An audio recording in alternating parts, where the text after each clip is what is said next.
आज की क्लास में हम भावों के बारे में पढ़ेंगे ठीक है सर। और भाव के बारे में थोड़ा अलग तरीके से समझना है। ठीक है सर। अलग तरीका इसलिए मैं बोल रहा हूँ क्योंकि भाव ही इम्पोर्टेंट है। भाव ही इम्पोर्टेंट है और जब तक आप स्वयं से कनेक्ट करना नहीं सीखेंगे, आप याद करके एस्ट्रोलॉजी नहीं सीख सकते हैं। ठीक है? इस बात को एकदम आप ध्यान में रखिएगा। कभी ऐसा किसी को लगे कि हमने याद कर लिया, रट लिया, तो याद करने और रटने से आप एस्ट्रोलॉजर नहीं बन सकते हैं, कभी नहीं, कंप्लीटली। जहां तक बात है जी, कॉन्सेप्ट को कंप्लीटली समझना पड़ेगा। हाँ, वो कंप्लीटली समझना ही पड़ेगा, क्योंकि याद किए हुए लोग कुछ भी नहीं कर पाए एस्ट्रोलॉजी में या ना कभी कर पाएंगे। आपको खुद से समझना होगा। और आपको एक बात बताऊं, एक कल मुझे बात हुई, अफगानिस्तान की वो लेडीज हैं, कैलिफोर्निया का वो लोग सिटीजन बन चुके हैं अमेरिका का। उन्होंने मेरा बर्थ टाइम रेक्टिफिकेशन का एक वीडियो है यूट्यूब पे, उसको देखने के बाद कॉल किया था। और जो बातें हुई, काफी एस्ट्रोलॉजर से वो मिल चुकी हैं, वैसे ही कांटेक्ट फोन से या जैसे जिस प्रकार से हो। तो एक तो केपी एस्ट्रोलॉजी ऐसे ही साइंटिफिक है, काफी अच्छे तरीके से, बहुत जितना आप मेहनत करें काफी सटीकता तक चले जाते हैं। तो ये सब कुछ बातें उन्होंने देखा तो उनको अच्छा लगा। उनका रीजन क्या था कि उनको अपना बर्थ टाइम सही नहीं था और बर्थ टाइम के साथ साथ ईयर में भी प्रॉब्लम था, यानी 1972 और 73 ऐसा, और साथ ही साथ टाइम में भी 1 घंटे का। तो वो उसी सिलसिले में मुझसे बात की। उनका जो बातचीत था वो ये था कि मैंने जितने लोगों से बात किया बीटीआर के लिए, कोई बोलता था ना, कोई पीछे का बैक इवेंट कोई पूछा ना, कोई आपका जो कॉन्सेप्ट है पूरे भावों से 12 भावों से रिलेट करके आप चले गए, ऐसा किसी ने नहीं।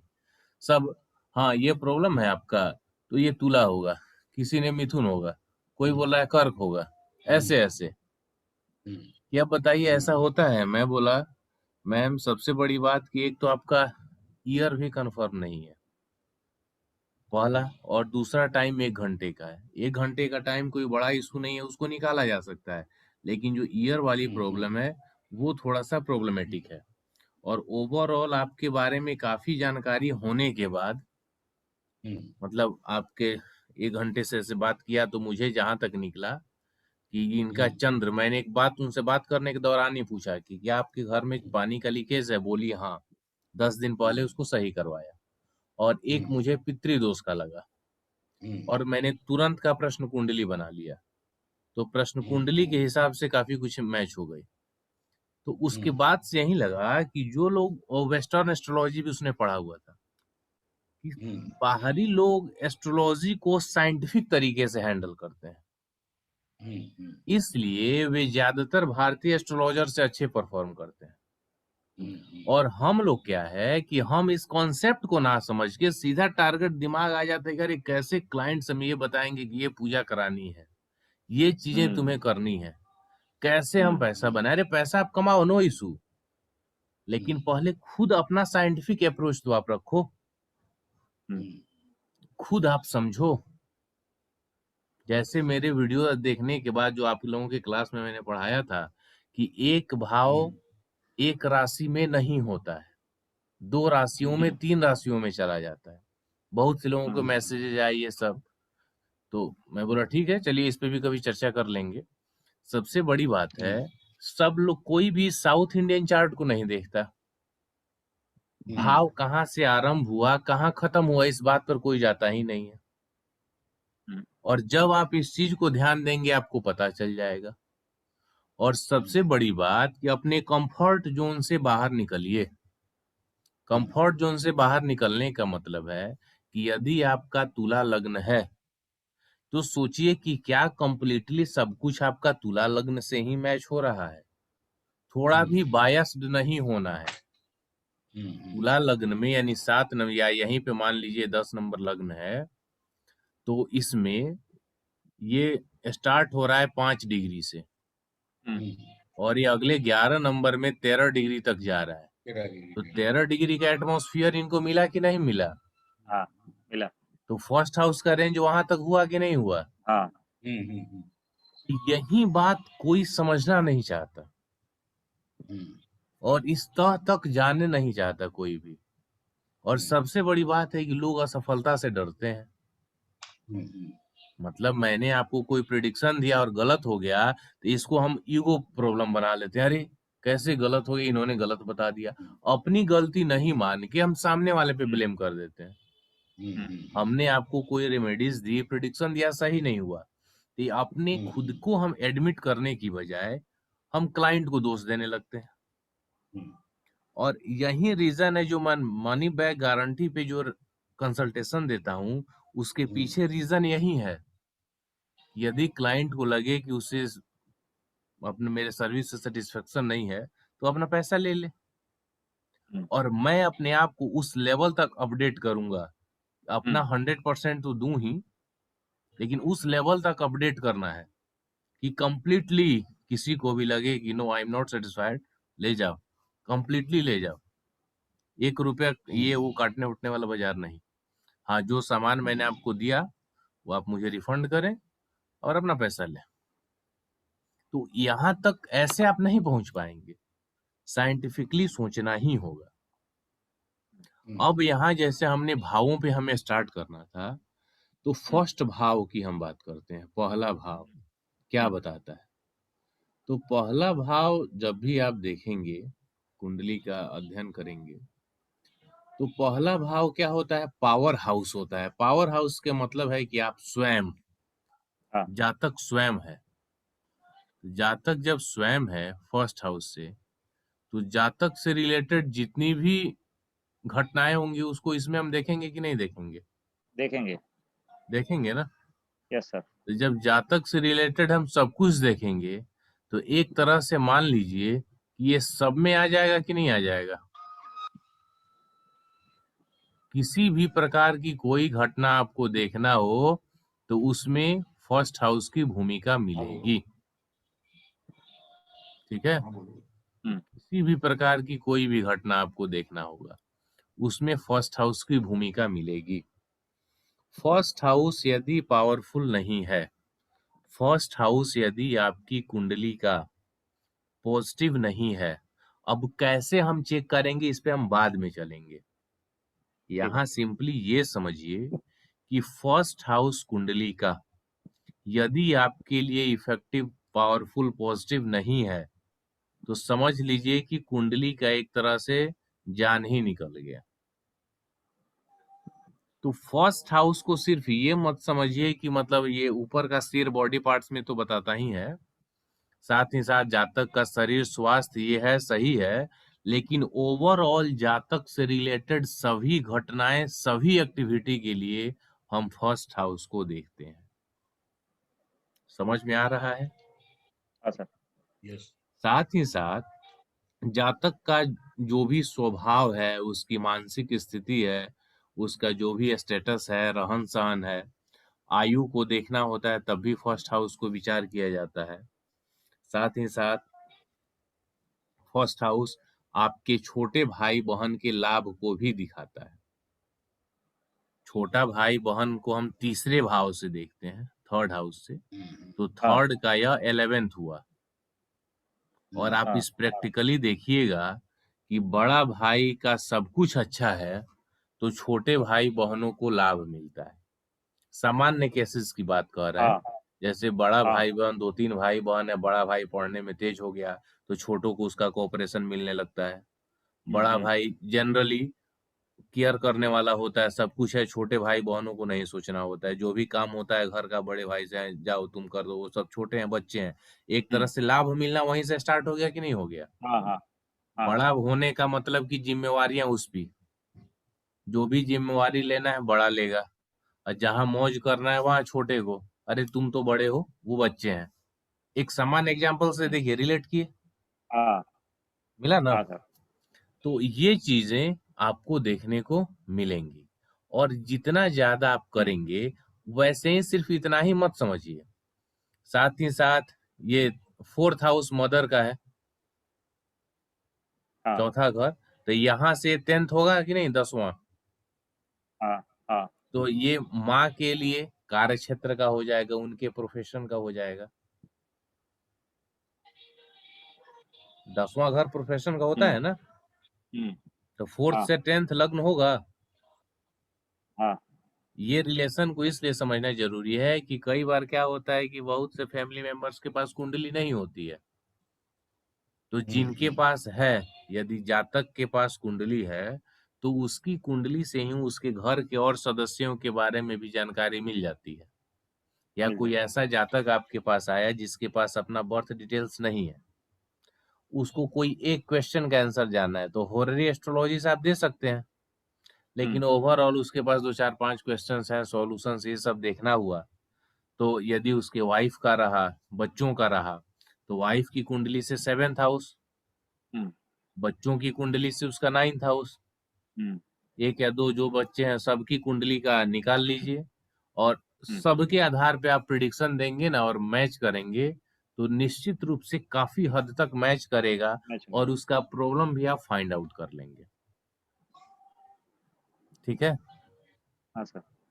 तो इसलिए इस भाव के रोटेशन को और इनके संबंध को जानना जरूरी होता है। कोई दिक्कत यहाँ तक में? नहीं सर। इसके बाद हम बात करेंगे दूसरा भाव। तो दूसरा भाव हमें क्या बताता है? दूसरा भाव परिवार का है, साथ ही साथ दूसरा भाव धन का है, सेविंग्स का है, जो हम सेव करते हैं, बचत करते हैं। वाणी यानी बोली का है, साथ ही साथ स्वाद, टेस्ट का भी है, और दूसरा भाव दूसरे विवाह का भी है, हम्म, सेकंड मैरिज का। और फर्स्ट मैरिज के लिए यह सहायक भाव है, हम्म, उसको मदद करता है सहायक के तौर पे। साथ ही साथ बहुमूल्य जो भी रत्न होते हैं उनका है। हम यहाँ एक छोटा सा क्विक क्लैरिफिकेशन दे रहे हैं, बाकी इसका डिटेल्ड वीडियो एक है वो भी दे दूंगा, कि उसको देख लीजिएगा। यहाँ पे एक छोटा छोटा ठीक मैं है। आपको बताते चल रहा हूँ। ठीक है, ठीक है सर। उसके बाद जो भी तरह के कोई भी सिक्योरिटी पेपर हुआ, कागजात हुआ, धातु हुआ, ये सब हम दूसरे भाव से देखते हैं। बोली में हाँ और कम्युनिकेशन में अंतर समझ लीजिए। जो सिंपली आप बोलते हैं, जैसे हम कहा जाता है कि उनका मीठा आवाज है, या वह बहुत हाँ गुस्से में बात करते हैं, ऐसा बोलते हैं, या आवाज कड़ा है, कर्कश है, ऐसा, तो ये सब हाँ हम दूसरे भाव से देखते हैं। और कम्युनिकेशन का मतलब है उसमें दो आदमी आ जाएंगे, कि किस तरह से हम्म, आप कम्युनिकेट करते हैं, अपनी बातों को किस तरह से रखते हैं सामने वाले के सामने, उसका क्या रिप्लाई आता है, ये तीसरे भाव के द्वारा देखा जाएगा। तो दूसरा भाव बोली का है, और तीसरा भाव कम्युनिकेशन का है। कम्युनिकेशन का।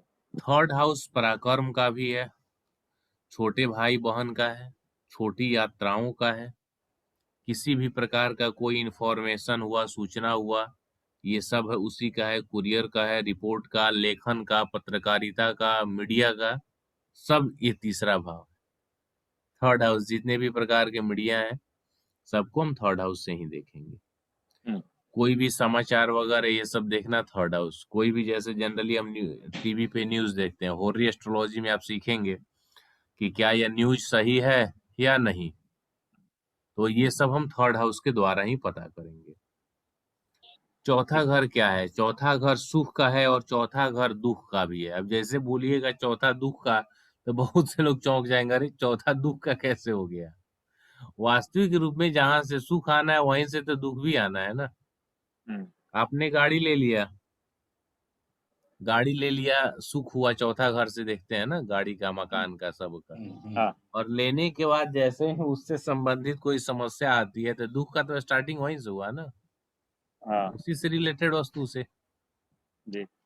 नहीं, तो एक तरह से आप ऐसे कहें कि यदि उसके पॉजिटिव रिजल्ट मिल रहे हैं, अच्छा है फोर्थ हाउस, तो सुख है, और नहीं तो हाँ दुख तो होना ही है, हाँ क्योंकि उसका जो उल्टा रिजल्ट मिलेगा वो दुख ही देगा ना।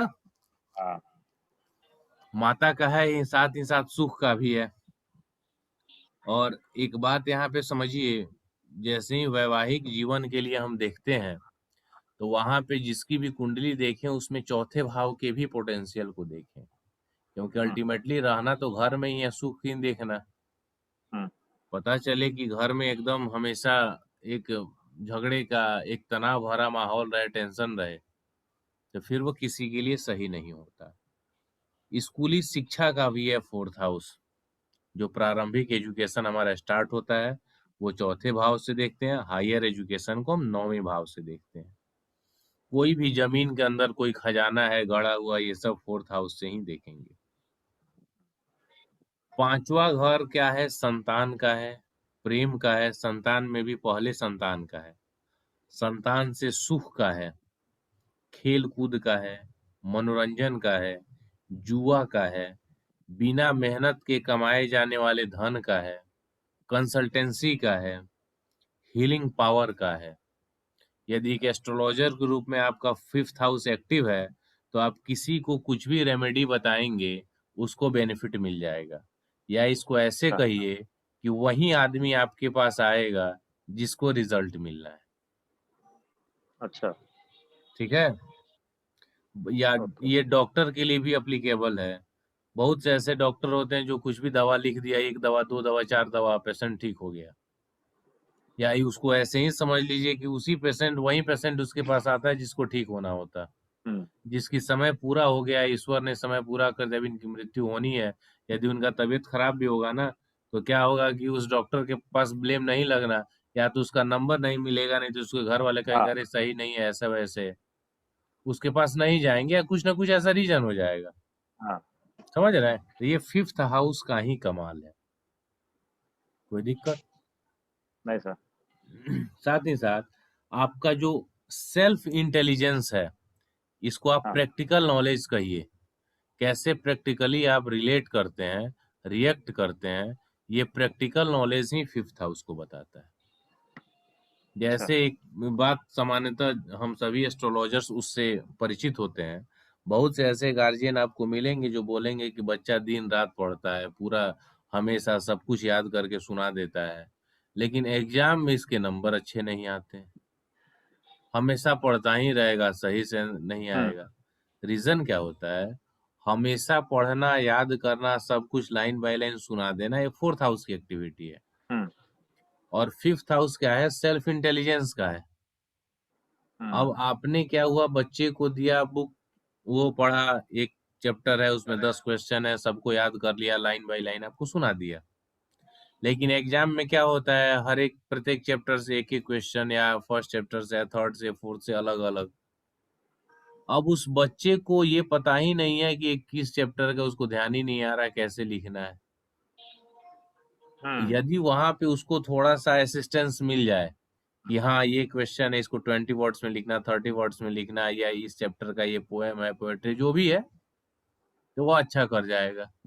लेकिन चूंकि उसमें 5th हाउस का अभाव है, 5th हाउस का रिजल्ट उसको नहीं मिल रहा है, तो इसलिए उसका जो इंटेलिजेंस बाहर नहीं आ पा रहा।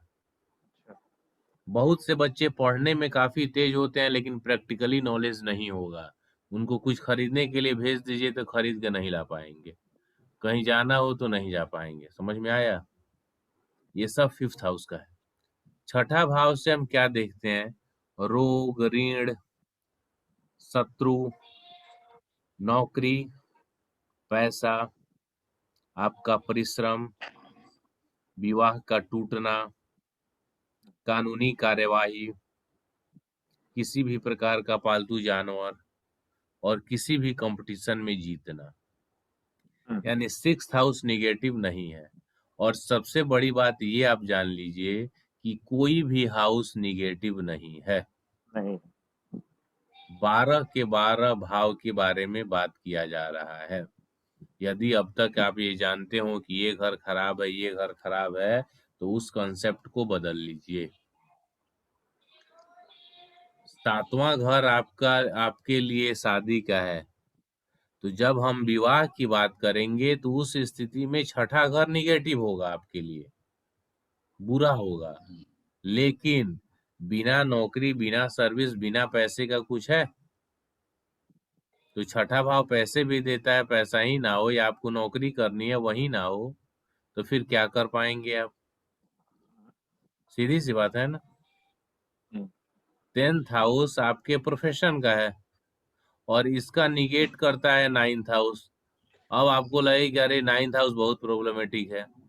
9th हाउस नहीं हो तो आप ट्रेवलिंग करके दूर दूर जाते हैं दूसरे दूसरे स्टेट कंसल्टेंसी देने के लिए, कैसे देंगे? नहीं हो पाएंगे। आपका ट्रेवलिंग बंद हो गया तो लोगों से कनेक्शन बंद हो गया, कमाएंगे कैसे? हम्म, सीधी सी बात है ना। हाँ, इसलिए निगेटिव कुछ भी नहीं है। हाउस ग्रुप ऑफ कॉम्बिनेशंस होगा, सॉरी वो हाउसेस का जो कॉम्बिनेशन होगा हाँ, ये अलग अलग घटनाओं के हिसाब से बताएगा कि कौन सा पॉजिटिव है कौन पॉजिटिव सा कौन। निगेटिव है। ठीक। 7वां भाव किस चीज का है? समाज का है, शादी का है, सांसारिक बंधन का है, जीवन साथी के लिए। साथ ही साथ जब उम्र पूरा हो जाता है तो ये बाधक के रूप में भी काम, मारक के रूप में भी काम करता हाँ। है। दूसरा और 7वां भाव मारक है, हम्म, लेकिन ये तभी है जब उम्र पूरा हो गया। हम्म, अदरवाइज इनको लेके टेंशन लेने की आवश्यकता नहीं। नहीं है। उम्र पूरा हो गया तो कुछ भी हो जाए, कहीं रहेंगे बचेंगे नहीं। हम्म, उम्र पूरा नहीं है तो फिर बाकी दूसरा भाव धन देगा, 7वां भाव बिजनेस के लिए, व्यापार के लिए, मैरिड लाइफ के लिए, सबके लिए है। हम्म, नहीं, साथ ही साथ चोरी, चोर का या चोरी हो गया सामान, ये सब तो 7वें भाव से ही देखते हैं। हम्म, किडनी, यूरिन या गर्भाशय, इससे रिलेटेड शरीर का अंग भी 7वां भाव ही बताता है। और दूसरे संतान को भी हम 7वें भाव से देखते हैं, बिजनेस व्यापार को भी हम 7वें भाव से देखते हैं। यहाँ तक 1 से लेके 7 भाव तक क्लियर हुआ? Yes sir. कोई समस्या है तो बताइए। नीलिमा जी, आप तक आवाज जा रही है तो एक बार बताइए, क्लियर समझ रही है हाँ या हाँ नहीं? हाँ सर, आ रही है आवाज, आ रहा है समझ में। आते हैं 8वें भाव पे। 8वां भाव आयु का है, दुख का है, किसी भी प्रकार से कोई अपमान हो, संकट आ जाए उसका है, अचानक से मिलने वाले धन का भी है, लेकिन उससे लाभ होगा कि नहीं होगा वो अलग की बात है। लाभ के लिए 11th हाउस जुड़ता है। बीमा से प्राप्त धन का, इंश्योरेंस के द्वारा जो धन मिलता है उसका है। लड़ाई झगड़ा का है, मन की जो पीड़ा है, तकलीफ है उसका है। पराजय का है, ससुराल का है, जीवन साथी से मिलने वाले कष्ट का है, छुपे हुए ज्ञान का है, ऑपरेशन का है, दरिद्रता का भी है, आपके पार्टनर के संपत्ति का है, नौकर के भाई का है, जो भी चिंता है उसका है, दुर्घटना का है। अब क्या है कि इसमें मैक्सिमम चीजें आपको निगेटिव ही दिख रही हैं। वास्तविक रूप में maximum negative result 8th house देता है, लेकिन किसके लिए पॉजिटिव है? वैसा आदमी जो डीप एनालिसिस करता है, एकदम काफी ज्यादा रिसर्च करता है, उसके लिए 8th हाउस की आवश्यकता है। यहाँ पे एक बेसिक डिफरेंस समझिएगा 8th हाउस और 9th हाउस में। जब आप रिसर्च के लिए प्रोफेशनल डिग्री हासिल करते हैं तो उसको हम 9th हाउस से देखते हैं। जैसे आपने पीएचडी किया तो पीएचडी करना वो भी एक रिसर्च ही है, उसको हम 9th हाउस से देखेंगे। आप साइंटिस्ट बने, नासा या इसरो में गए, जो भी उसकी प्रोफेशनल स्टडीज थी वो आपने पूरा किया, वो सब 9th हाउस से है। और साथ साथ 8th हाउस का सपोर्ट मिलेगा। लेकिन बिना किसी प्रोफेशनल डिग्री के आप एकदम डीप सोचते हैं या स्पिरिचुअल हैं तो वो 8th हाउस है। जैसे कभी आप न्यूज वगैरह में देखते होंगे कि कहीं भी गांव देहात या छोटे शहर का कोई बच्चा है जो कुछ बना दिया है, पानी से बिजली का बल्ब जला दिया है, या चलने वाली कार का ट्रायल कर रहा है, या मिट्टी कंकड़ से वाटर का आरओ बना दिया, ये सब। कोई अनपढ़ आदमी है, ऐसे कोरोना में हमने देखा भोपाल या कहाँ पे एक आदमी, वो शायद कुछ मिस्त्री वगैरह कोई मैकेनिक था, उसने सैनिटाइजेशन वाला मशीन बना दिया मशीन था। बनाया। हाँ। तो ये सब जो भी होंगे कि उस आदमी के पास फॉर्मल या प्रोफेशनल कोई एजुकेशन नहीं है, लेकिन उसने अपने डीप रिसर्च के द्वारा कुछ किया या डीप रिसर्च करता है, तो वह 8th हाउस ही बताएगा। एक सामान्य तौर पे मैं आपको बता दूं, मैंने इसको कई कुंडलियों में कई लोगों पर चेक किया है। जैसे कोई आदमी काफी रेमेडीज ये सब कर चुका, उसको कोई रिजल्ट नहीं मिल रहा, हम्म, कुछ भी सब कुछ कर लिया देखने के बाद, और वास्तविक रूप में क्या है कि कर्म का फल तो यहाँ पे करके ही जाना है। हम्म, तो उस स्थिति में, और दूसरी बात क्या है कि एज एन एस्ट्रोलॉजर हम लोग जैसे ही कोई क्लाइंट आता है अपनी समस्या बताता है, तुरंत रेमेडीज देना चालू कर देते हैं। हम ये नहीं देखते कि आखिर वो समस्या में है क्यों, उसके पुराने कर्म कैसे रहे। मतलब इस जन्म की बात कर रहा हूँ, 5 साल 10 साल पहले। अब जैसे वो आदमी, सपोज कीजिए बंदा ऑफिस में जॉब करता है, और कोई भी आदमी आए दिन दुखी, कोई भी कितना भी गरीब क्यों ना हो, बिना पैसे लिए वो काम ही ना करे, सब कुछ मतलब काफी लोगों को दिल दुखा के वो पैसे कमाता हो, हम्म, और 2 4 5 साल बाद वो समस्या में आ जाए, तब आपको लगे कि अरे मेरे एस्ट्रोलॉजी यहाँ काम नहीं कर रही है, क्या है कैसे है। उसको अपना जो जो कर्म उसने किया है उसका फल तो उसको झेलना ही पड़ेगा ना। हम्म, उस बीच में क्यों कूदना, हम्म, समझ रहे हैं इस चीज को। जानिए एक्चुअल में मेरे साथ ऐसा हुआ है, उसके बाद से मैं काफी इस चीज को करता हूँ। जैसे क्या है कि 2 आदमी मेरे साथ आए थे, हम्म, एक बंदा जितना अपना प्रॉब्लम बता रहा था उसकी कुंडली से दिख नहीं रही थी, अच्छा, तो मुझे शक हुआ इस बारे में, और उसकी शनि की महादशा चल रही है, और प्रॉब्लम काफी बताया। ठीक है, आदमी कोई भी सर्वज्ञ नहीं हो सकता, लेकिन इतना तो मुझे कॉन्फिडेंस है ही, इतना तो नॉलेज है ही कि उसकी, आपकी जो आप बता रहे हो वो आपकी कुंडली देख के पता चले। तो मैंने बोला ठीक है, उस टाइम मैंने उसको कुछ नहीं बताया, उसकी कुंडली मैंने रख ली, बोला कि ठीक है कल मिलते हैं हम लोग। अब उसके जिसके साथ आया था वो आदमी मेरा जान पहचान वाला था। मैंने रात में उसको कॉल किया फिर कि भाई बताइए क्या बात है, कैसा है। मुझे आगे लगा कि कहीं बंदा टेस्ट करने आया होगा, दूसरे का बर्थ डिटेल्स दे रहा हो या ऐसा। पूछा, वो बताया गया कि उसका फादर का ये मतलब ट्रेडिशन रहा, वो शुरू से उनका आदत था कि किसी को भी शराब पिला के उसका जमीन लिखवा लेना, उसकी प्रॉपर्टी ओ, अपने नाम लिख लेना। क्या हुआ, किसी का कोई ऐसा आदमी है घर में जो थोड़ा सा पीने वगैरह वैसा है, तो 100 200 500 ऐसे रोज दे के कि जाओ पियो जाओ पियो, हम अपने तरफ से दे रहे हैं। और ऐसा करते करते एक के बार बोला कि हाँ चलो जमीन लिखना हो गया, 2 लाख रुपए हो गए तुम्हारे ऊपर, 5 लाख रुपए हो गए, ऐसे ऐसे ऐसे करके उसने जमीन लोगों से किया था। कितने लोग मतलब उस दुख में मर गए। तो अब जैसे वो मुझे बताया, नेक्स्ट डे मैंने उसको फोन करके बोला कि मतलब आपकी कुंडली मुझे समझ में नहीं आ रही है, हाँ, सीधा। क्योंकि अब आप बताओ कि जिस बंदे का पाप पर ही, पाप क्या बोलेंगे कि वो एकदम समझ लो कि पूरा उसका उसका तो कुछ था ही नहीं, हम्म, और उस पे वो टिका हुआ है उसका साम्राज्य, उसका जो धन सब कुछ, मॉल खोला है उसके मॉल में ग्राहक जाते ही नहीं है, वही सब। तो जिसका जिसका लिया है, जितने लोगों का आह उस पे लगा है वो तो निकलना है। उसके बाद से जनरली मैं किसी का भी ये लगता हूँ पूछने, कोई बोलता है ऐसे प्रॉब्लम है, कब से है, क्या हुआ, ये चीजें कि कुछ क्लियर हो, कुछ पता चले, समझे। तो इस चीज को जानिए, और खासकर शनि की महादशा और शनि की अंतर्दशा हो तब, अच्छा, क्योंकि शनि दंड देने के लिए ही आते हैं, इस बात को ध्यान रखिएगा। हम्म, तो ऐसे जो भी आदमी काफी मतलब समस्या में है और कोई उपाय काम नहीं कर रहा, तो उसको आप बोल दीजिए कि कुछ भी ऐसा सीखो जिसमें दिमाग लगे, हम्म, वो ऐसा करने लगेगा, धीरे धीरे उसके प्रॉब्लम में आपको सुधार मिलने लगेगा। ठीक है, समझ में आया। जी सर, चलिए अब 9th हाउस पे चलते हैं। ठीक sir, 9th house higher education का है, पिता का है, धर्म का है,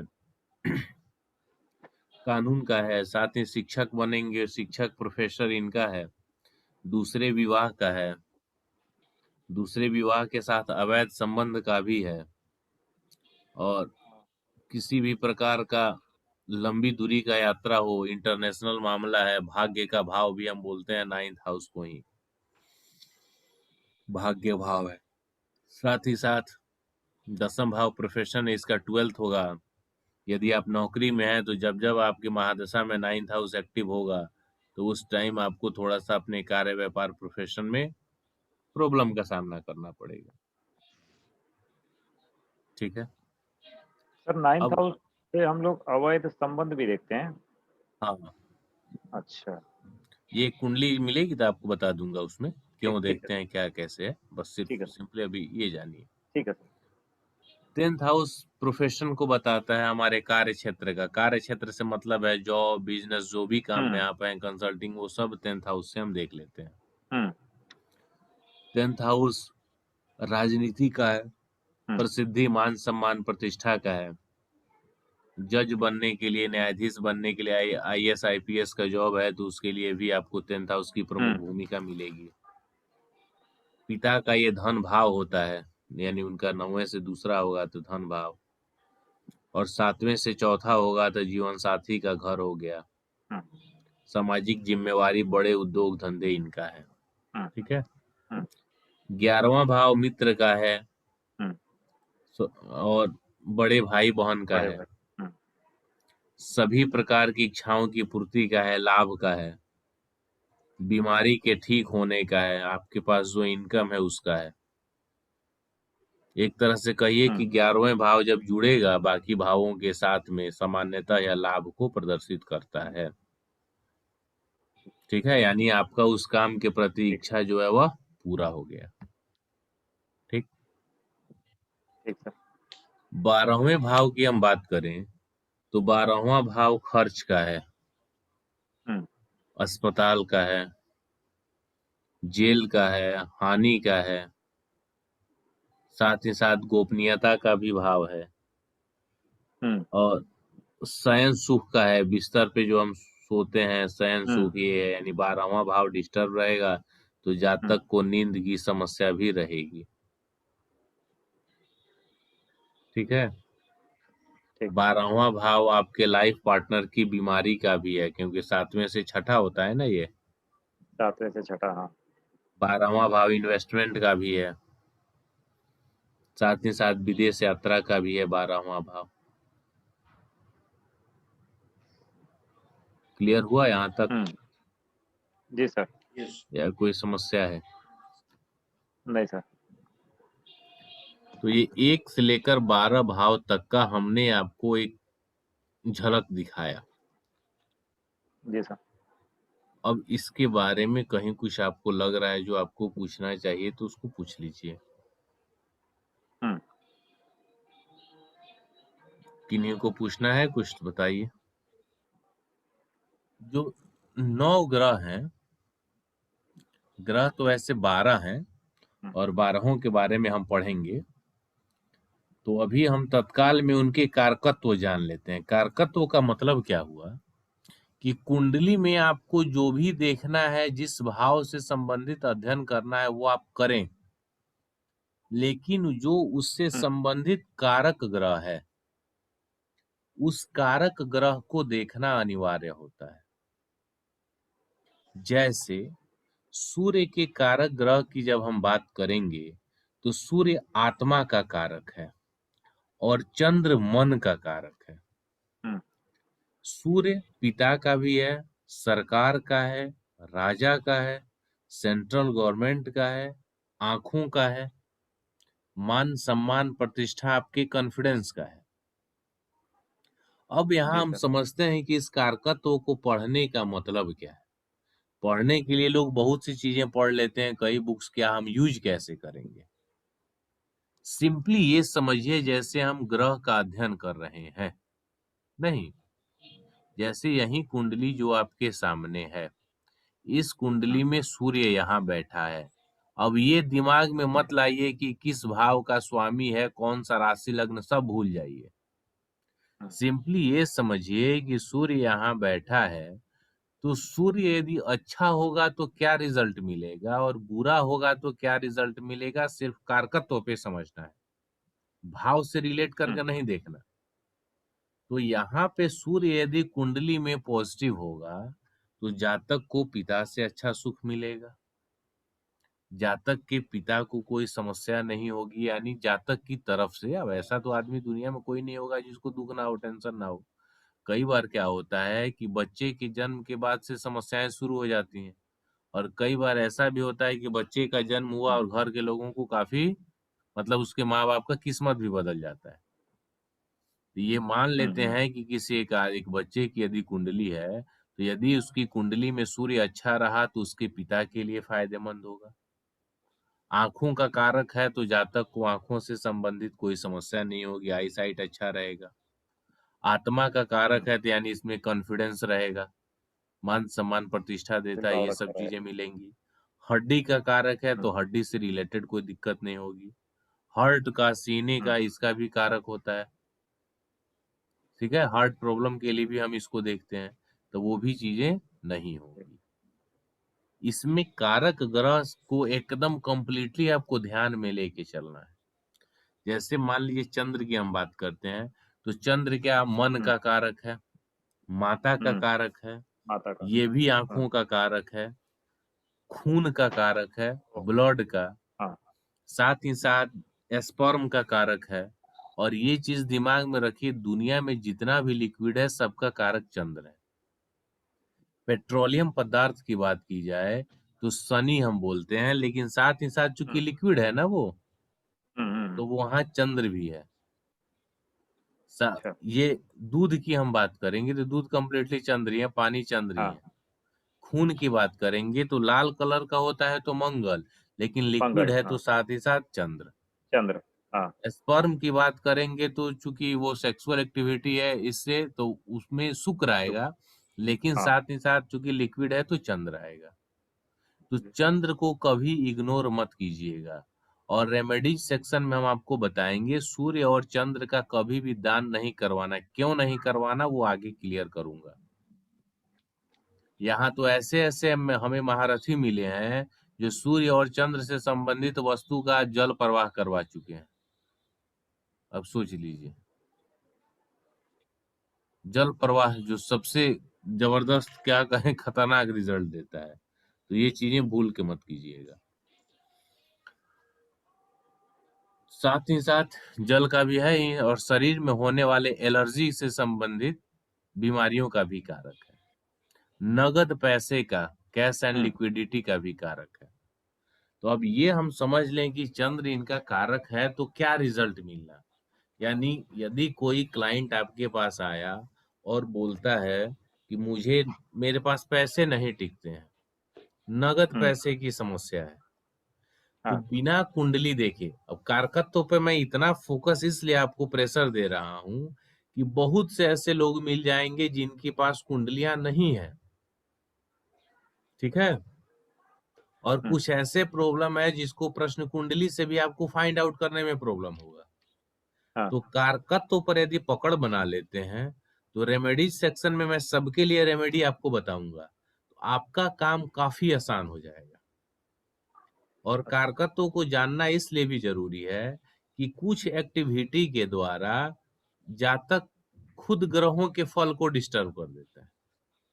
जैसे कुंडली में सूर्य अच्छा, कितना भी बढ़िया हो, आप अपने पिता का आदर ही ना करते हो, मान सम्मान ही ना करते हाँ, हो, तो इस स्थिति में आप कुंडली से सब कुछ देखेंगे, अरे सही दिख रहा है, फिर भी जातक कह रहा है कि गवर्नमेंट से मेरे रिलेशन सही नहीं है, काफी हम स्ट्रगल कर रहे हैं, नौकरी में समस्या आ रही है, प्रॉब्लम आ रहा है। ये सब सूर्य से रिलेटेड कारकत्व हुआ कि नहीं हुआ। जी, हाँ, तो सूर्य से रिलेटेड इसका कारकत्व है, उसको प्रॉब्लम आ रही है और कुंडली में नहीं दिख रहा। नहीं दिख रहा, 2 मिनट के लिए छोड़ दीजिए।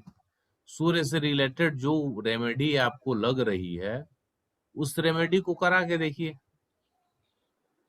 और 1.5-2 महीने बाद कंप्लीट ऑब्जर्वेशन में रखिए और उसको पूछिए, यदि उनको रिजल्ट मिल गया तो फिर आप क्या समझेंगे। सही है ना।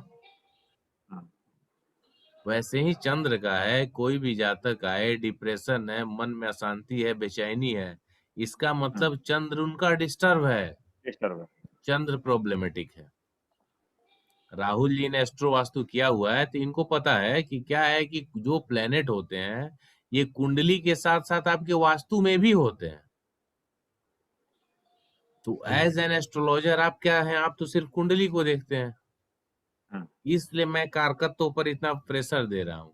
हो सकता है आप वास्तु, एस्ट्रो वास्तु ना जानते हो, कोई इशू नहीं है, बाद में जानेंगे कि आपके लिए पॉजिटिव पॉइंट होगा, लेकिन छोड़िए। हम्म, अभी यहाँ सिंपली ये दिमाग में डालिए कि यदि उसने किसी भी कारणवश उस ग्रह को अपने वास्तु में डिस्टर्ब कर लिया तो फिर उसके रिजल्ट सही नहीं मिलेंगे। हम्म, तो जो वह अपना प्रॉब्लम बता रहा है उसको आपको रिलेट करना आना चाहिए कि यह हम्म, किस ग्रह से संबंधित है हाँ और हाँ उसी से रिलेटेड आपको रेमेडीज करानी है। समझ में आ गया? जी सर।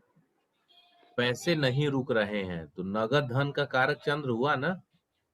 हम्म, माता जी का हेल्थ इशू है। अब माता जी का हेल्थ इशू है तो क्या रीजन है? एज फैक्टर है या जो भी है, एज फैक्टर नहीं है तो फिर उस स्थिति में हम देखेंगे कि क्यों माता चंद्र सीधा डायरेक्ट कनेक्ट करेंगे। हाँ छोटे छोटे बच्चे होते हैं, मतलब 6 महीना 1 साल या 3 महीना के होते हैं, उनको आंखों से पानी आने की समस्या होने लगती है। हाँ आंखों से पानी आना ये भी चंद्र का प्रमुख कारण है। वैसे हम्म, आंखों के लिए सूर्य चंद्र और शुक्र तीनों को कनेक्ट हम्म, किया जाता है और शुक्र अच्छा में खासकर जिसकी आंखें आकर्षक होती है शुक्र उसके लिए है, क्योंकि आंखें एक अट्रैक्टिव पर्सनालिटी के लिए बहुत ही इंपॉर्टेंट रोल होता है। हम्म, समझ में आया? जैसे राहुल जी की आंखें देखिए अरब सागर की तरह है। ठीक है? तो इस स्थिति में क्या राहुल जी, आंखों के लिए सूर्य चंद्र और शुक्र तीनों को देखना। ठीक है? ठीक सर। तो इस स्थिति में आपको कारकत्वों का ध्यान रखना है। तो चंद्र तक का हमने कारकत्व समझा। इसके बाद हम आते हैं, इन दोनों में कुछ पूछना नहीं ना है सूर्य और चंद्र से? नहीं सर, नहीं सर।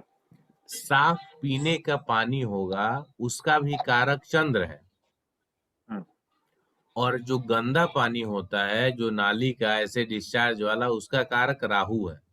राहुल। और एक बात मैं यहाँ आप सबको बता रहा हूँ, ध्यान से समझिएगा और घर में भी अप्लाई कीजिएगा, इसको चेक कीजिएगा। जी सर। मैक्सिमम घरों में लोग आरओ जो वाटर प्यूरिफायर है उसको लगवा रहे हैं और उसमें हाँ एक डिस्चार्ज वाली पाइप होती है, जब हम पानी भरने जाते हैं तो उससे गिरता है पानी, हाँ जिसको लोग नाली या कहीं ऐसे कनेक्ट कर दिया रहता है, वो पानी वेस्ट। वेस्ट होता है। हाँ हाँ वह चंद्र को खराब करने का सबसे प्रमुख कारण आपके घर में मौजूद है। ओ समझ लिए? यदि आपके घर में है तो उस पानी को तुरंत रोकिए, उसे कलेक्ट कीजिए। ठीक है? ठीक सर। और कलेक्ट करके क्या करेंगे, कोई उस पाइप को किसी बोतल ये सब में लगा दीजिए, जिससे क्या हो कि वो पानी यूज किया जा सके। दूसरी आदत लोगों की होती है, बाथरूम में पानी भर के रखे रहते हैं। हाँ स्नान करने जाएंगे उस भरे हुए पानी को गिरा देंगे, फिर दूसरा पानी भरेंगे। ओ, यदि ये भी आपकी आदत है तो इसे तुरंत रोकिए। समझे? हम्म, मेरी जितनी भी रेमेडी होती है मैक्सिमम पहले क्रियाकलाप से रिलेटेड होती है, क्लाइंट के डेली रूटीन से संबंधित। क्लाइंट के डेली रूटीन को आपने सही कर दिया, प्रेजेंट की चलने वाले प्रॉब्लम के लिए आपने उसको तैयार कर दिया, साथ ही साथ आने वाली समस्या से भी आपने उसको तैयार कर दिया। इस बात पे फोकस कीजिएगा। ठीक सर। यहाँ तक कोई दिक्कत है तो बताइए। नहीं सर, ये आपने काफी अच्छा बताया लेकिन सर। नहीं सर, क्या हुआ? अभी तो तुरंत आरओ निकलवाना पड़ेगा सर। नहीं, आरओ निकलवाना नहीं है, जो पाइप है ना उसका। सर पाइप कहाँ डाले फिर? नहीं, एक बोतल, वही तो बता रहा हूँ ना, एक जैसे ठंडे का पेप्सी सब का 2 लीटर का बोतल होता है ना, हाँ हाँ। उसमें डाल दीजिए या किसी बड़े डब्बे में डाल दीजिए। अच्छा, और वो जब पानी यूज करना वापस? हाँ, जब वो पानी भर जाए हाँ। तो उसको बर्तन धोने में आप यूज कर सकते हैं, गमले है उसमें डालने में यूज कर सकते हैं। अच्छा, पेड़ पौधों को भी डाल सकते ना? हाँ हाँ, डेफिनेटली। हाँ, चलेगा। ठीक है, उसको करके देखिए ना, फिर पता चलेगा। अभी तो हमारी जर्नी चलने वाली है ना। Okay sir. ठीक है, तुरंत कल। हाँ बिल्कुल सर। आपको 15 से 20 दिन में इसका रिजल्ट दिख जाएगा। चलिए जी अब सर। आगे हाँ बुध की तरफ चलते हैं। हाँ। बुध ग्रह बुद्धि का कारक है, साथ ही साथ नसों का कारक है, दांत का कारक है, चमड़ा यानी स्किन का कारक है, हमारी जो वाणी है इसका कारक है, हैंडराइटिंग का कारक है, कॉमर्स का कारक है, व्यापार बिजनेस का कारक है, आपके मैनेजमेंट स्किल का कारक है, घर की बहन और बेटी का कारक है, हम्म, हमारे घर में जन्म लेने वाली जो महिलाएं हैं वो बुध में आती हैं, हम्म, और जो हमारे घर बाहर से आती हैं वो शुक्र में आती हैं। जैसे हमारी बेटी, बहन, फुआ, या समझ लीजिए हमारे फादर की फुआ, ऐसे फुआ बुआ समझते हैं ना, हुआ। ये सभी बुध में आएंगी। हमारी माता जी, दादी, वाइफ, ये शुक्र में आएंगी। समझ में आया? जी सर। यस जैसे मान लीजिए दिनेश जी, आपका क्वेश्चन है कि मेरी माता जी का तबीयत खराब है, तो हम आपके हिसाब से चंद्र को कनेक्ट करेंगे। ठीक है? हेलो दिनेश जी, आवाज आ रही है?